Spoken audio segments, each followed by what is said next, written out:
네, 안녕하십니까. 이재필입니다.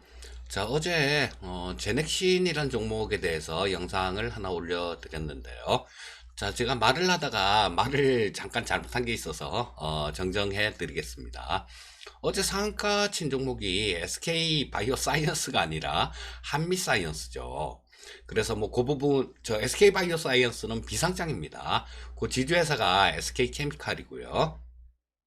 그 모회사가 SK케미칼이죠. 지분 대부분을 갖고 있는.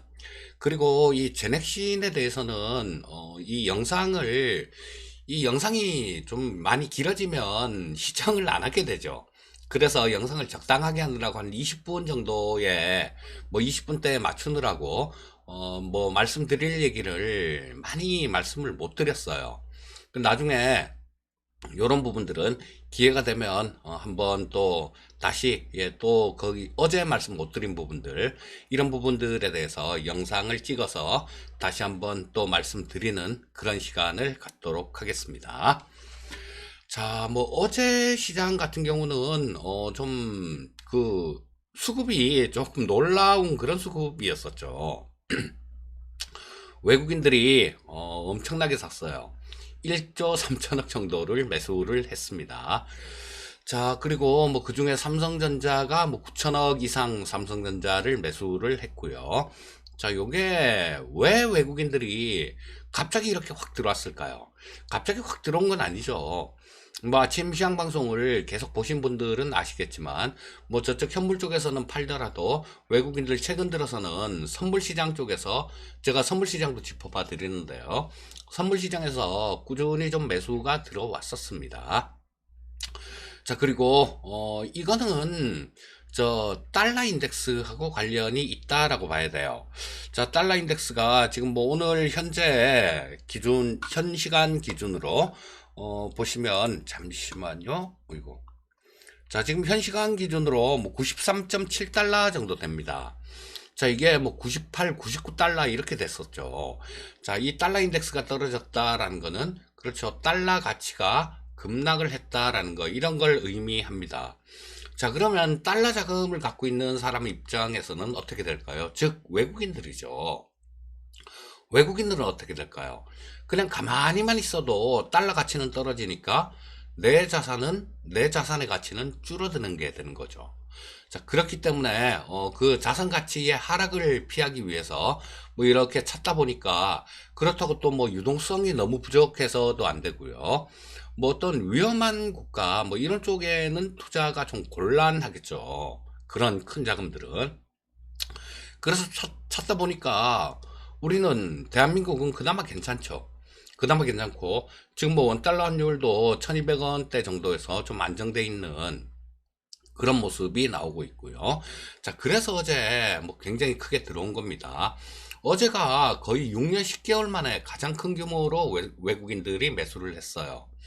자, 근데 이거는 어떤 시세 차익이나 이런 걸 노리기 위해서 들어왔다기보다는 뭐 그런 부분들도 일정 부분 있을 수 있겠죠. 그런 부분도 있을 수 있겠지만 더 큰 거는 저 유동성 그러니까 달러 가치 하락을 피하기 위해서 우리 원화 자산을 매수한 거다라고 보시면 됩니다. 그러면 이들은 나중에 빠져나갈 때도 편하게 빠져나갈 수 있어야 되겠죠. 다른 거 뭐 조그만 개별 종목들 시가총액 몇천억 되는 것들 이런 걸 매수를 하면 어떻게 되겠습니까? 뭐 그 사람들 팔면 하한가 맞죠.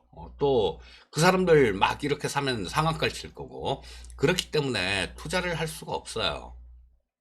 그래서 이 유동성이 가장 큰 나중에 뭐 현금화하기도 쉬운 삼성전자 같은 종목으로 대규모의 외국인들 순매수가 들어온 겁니다. 자, 저 달러 관련해 갖고는요. 지금 그런 얘기가 심심찮게 나오고 있습니다. 달러 약세되는 게 장난이 아니다라는 거.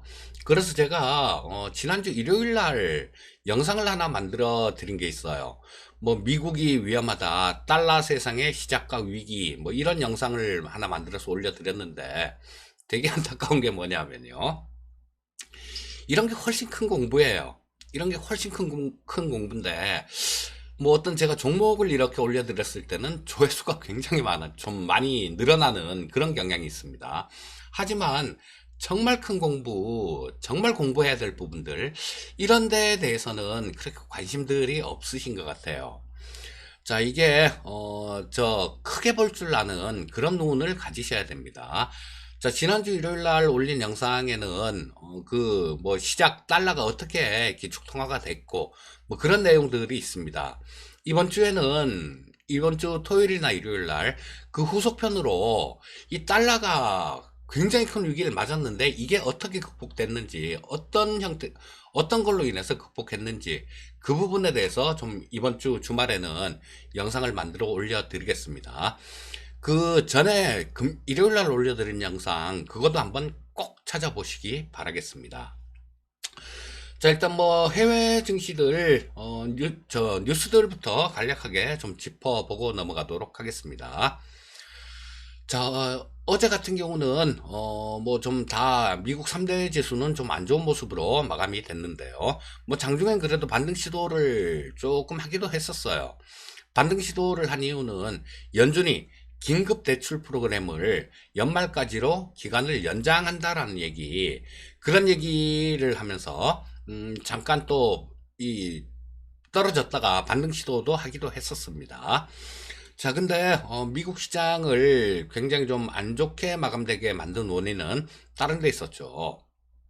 맥코넬 공화당 상원 의원이 지금 5차 부양책에 대해서 민주당에 양보할 생각이 없다라는 그런 얘기를 하면서 시장이 상당히 좀 안 좋은 그런 모습으로 장 마감으로 갈수록 급격하게 떨어지는 그런 모습으로 마감이 됐습니다. 자, 그리고 우리 메모리 반도체 업체 마이크론 테크놀로지 같은 경우는 주가가 좀 많이 떨어졌어요. 자, 근데 또 그 다른 반도체 쪽, 그러니까 뭐 인텔은 좀 안 좋았었고요. 자, AMD라는 회사 있죠. 요게 오늘 미국 시장 끝나고 시간 외에 장 끝나고 난 다음에 실적 발표를 했습니다. 근데 요게 뭐 한 10% 정도 시간 외에서 지금 올라오고 있는 그런 모습이에요. 자, 백신 관련된 그런 뉴스도 있었는데요. 화이자가 뭐 어제 일이 좀 있었죠. 자, 뭐 실적을 발표했는데 실적이 상당히 좋게 나왔습니다. 그리고 또 향후의 실적 가이던스도 상향 조정하는 모습이었고요. 자, 또 백신에 대해서 임상 3상이 있죠. 자, 그리고 화이자 쪽에서 한 얘기가 그런 얘기를 했어요. 이 백신을 선진국에는 싸게 팔 생각이 없다. 미국에서 파는 것보다 뭐 더 받겠다. 뭐 이런 취지의 얘기를 좀 했습니다. 자, 그리고 국내 뉴스로는 그런 게 있죠. 세계 최대 부생수소 연료 전지 발전소를 준공했다라는 충남 서산에다가 했다 그러죠. 하나에너지에서요. 자, 근데 요런 것들이 부생수소도 마찬가지입니다. 그러고 보니까 지금 뭐 이 유튜브를 시작한 지가 그렇게 많이 오래되진 않았는데요. 필요한 영상들을 굉장히 좀 많이 만들어 놓은 것 같아요. 수소 관련된 것들도 부생수소가 뭔지, 뭐, 그 다음에 이 수소가 어떻게 만들어지는지, 뭐 그런 부분들, 부생수소 같은 경우는 쉽게 얘기하면요. 지금 없는 게 아니라 새로 만드는 게 아니라, 뭐 제철이나, 석유화학단지, 석유화학 공장 같은 거, 뭐 이런 데서 그걸 제품을 생산하는 과정에서 거기서 나오는 부산물이라고 보시면 돼요. 자, 이 부분을 다 설명드릴 수는 없으니까 그 영상을 찾아보시면 재생 목록에 찾아보시면 그런 게 있을 거예요. 뭐 돈 되는 진짜 공부에 있든가 그게. 뭐 하여튼 수소 관련해서 뭐 수소가 어떻게 만들고 뭐 수소차의 핵심은 뭐고 이런 내용들을 만들어 놓은 영상이 두 개가 있습니다. 두 개가 있는데 뭐 1, 2 이렇게 있는데 그 영상도 한번 꼭 찾아보세요. 만약에 그 영상을 미리 보셨다라면 오늘 부생수소 관련된 얘기 나왔으면 거기에 뭐 어떤 종목이 거기에 딱 들어맞는지 아마 감이 팍 오실 거예요. 자, 그래서 이런 부분들은 그때 가서 뭐 자꾸 자시고 뭐 그렇게 하는 것보다 또 지금 이번에만 써먹을 게 아니라 다음에도 계속 두고두고 써먹을 일들이니까 꼭 좀 영상을 보고 공부를 하셨으면 그렇게 하셨으면 공부를 좀 하셔서 숙지하고 계시면 좋겠다라는 그런 생각이 듭니다. 자, 미국 시장 움직임 모습들 좀 짚어보도록 하겠습니다. 자, 뭐 중국 쪽 같은 경우는 괜찮았었죠. 중국이 0.7%, 홍콩이 0.69% 정도 상승 마감했고요. 자, 미국 쪽은 다우가 0.77% 정도 하락 마감했고요. 그 다음 S&P 500이 0.65% 정도 하락 마감. 그 다음 나스닥이 1.27% 정도 하락 마감한 모습이었습니다. 필라델피아 반도체 지수는 2.1% 정도 하락하는 모습이었어요. 자, 뭐 우리나라 시장 같은 경우는 어제 외국인들의 순매수로 대규모 매수로 인해서 상당히 좋은 그런 모습을 보여준 하루였고요. 자, 나스닥 10분봉을 한번 보도록 하겠습니다. 자, 보시면 어제 조금 좀 마이너스권에 시작했었죠. 마이너스권에 시작했다가 좀 밀렸다가 반등이 나오는 게 요게 그 연준이 대출 프로그램을 연말까지도 연장을 하겠다라는 뭐 그런 얘기가 나오고 뭐 좀 반등 시도를 했습니다. 그런데 오후장 들어서 이렇게 쭉 밀리는 그런 모습이 나왔는데, 요거는 아까 말씀드렸던 추가 부양책에 대한 난황, 자, 요런 것들로 인해서 좀 밀린 모습이었어요. 자, 일봉 한번 볼까요? 자, 재차 깼네요. 재차 지금 21 이동평균선을 재차 이렇게 깨고 내려가는 모습인데요. 자, 뭐 그림상으로 봐서는 조금은 신경은 조금은 쓰이는 자, 그런 모습입니다. 자, 그리고 우리나라 시장 같은 경우는 뭐 이따가 영상 끝날 무렵에 좀 그 전략을 말씀드리도록 하고요. 수급 동향을 먼저 한번 짚어보도록 하겠습니다. 자, 어제 수급 동향 보시면 굉장히 좋았죠. 자, 여기서 외국인들이 어제 한 1조 3,113억을 순매수했고요. 개인 투자자들은 여기서 한 1조 이상 순매도하는 모습이었고, 기관이 2,200억 정도를 순매수했습니다. 자, 코스닥 시장을 짚어보게 되면 뭐 코스닥 시장은 조금 반대 모습이죠. 뭐 근데 이거는 규모가 그렇게 크지 않기 때문에 코스닥 시장은 그렇게 크게 신경을 쓰진 않아도 됩니다. 개인 투자자가 620억 순매수, 외국인이 95억 순매도. 자, 기관이 22억 정도를 순매수하는 모습이었고요. 자, 선물시장 한번 보겠습니다. 선물시장에서는 개인 투자자들이 767억 정도를 순매수했고, 외국인들이 556억을 순매수. 자, 그리고 기관이 1654억을 순매도했죠. 근데 어제 오전 같은 경우는 이 외국인들이 선물 시장에서 550억이 아니라 훨씬 더 많이 순매수를 했는데요. 어제 오후장에 이 외국인들은 그 매수 규모를 약간 줄인 그런 모습이었습니다. 자, 옵션 시장 한번 볼게요. 옵션 시장에서는 콜옵션 쪽은 외국인들이 꽤 많이 샀네요. 콜옵션을 106억 정도를 샀고, 금융투자 쪽은 42억을 팔았습니다. 콜옵션을. 자, 그리고 풋옵션 쪽에서는 외국인들이 24억 정도 순매도, 금융투자가 17억 정도를 순매수하는 모습이었으니까, 자, 외국인들 같은 경우는 콜 매수, 풋 매도, 금융투자 같은 경우는 그거랑 정반대 포지션, 콜 매도, 풋 매수 포지션이죠. 자, 이 얘기는 외국인들 같은 경우는 상방, 금융투자 같은 경우는 하방, 이렇게 맞다라는 얘기입니다. 자, 근데 뭐 아직까지 이런 누적 포지션으로 놓고 보면요, 이 금융투자가 무조건 아랫방향으로 본다라고도 볼 수 없어요. 자, 뭐 지금 월말이 아직 안 됐으니까, 그리고 누적 수급이 그렇게 많은 수급이 아니니까 옵션 시장 같은 경우는 아직까지는 그렇게 크게 많은 신경을 쓰지는 않아도 될 것 같습니다. 자, 그러면 다음번엔 이제는 그 코스피 시장 10분봉을 보면서 한번 전체적인 그런 어제 움직임을 한번 짚어보도록 하겠습니다. 자, 어제 장 시작하고 갭으로 확 떠서 시작했죠. 확 떠서 시작했는데 많이 좀 올라서 시작하네 라는 그런 생각을 했는데, 시작하고 난 다음 더 갔죠. 자, 크게 이렇게 많이 이렇게 지수가 상당히 탄력적으로 이렇게 올라온 이유는 외국인들의 현물 선물 시장에서 동시순 매수였습니다. 자, 이때 기억으로 외국인들은 뭐 현물 시장에서는 시간이 가면 갈수록 점점 그 순매수 규모를 늘리는 그런 모습이었고요. 선물 시장에서는 오전에 바짝 좀 매수했다가 오후장에는 좀 매수 규모를 좀 이렇게 많이 좀 줄여가는 그런 모습이었습니다. 자, 확 좀 올라왔다가 좀 이렇게 장중에 저 중국 시장 시작하고 난 다음에 중국 시장은 10시 반에 시작하죠.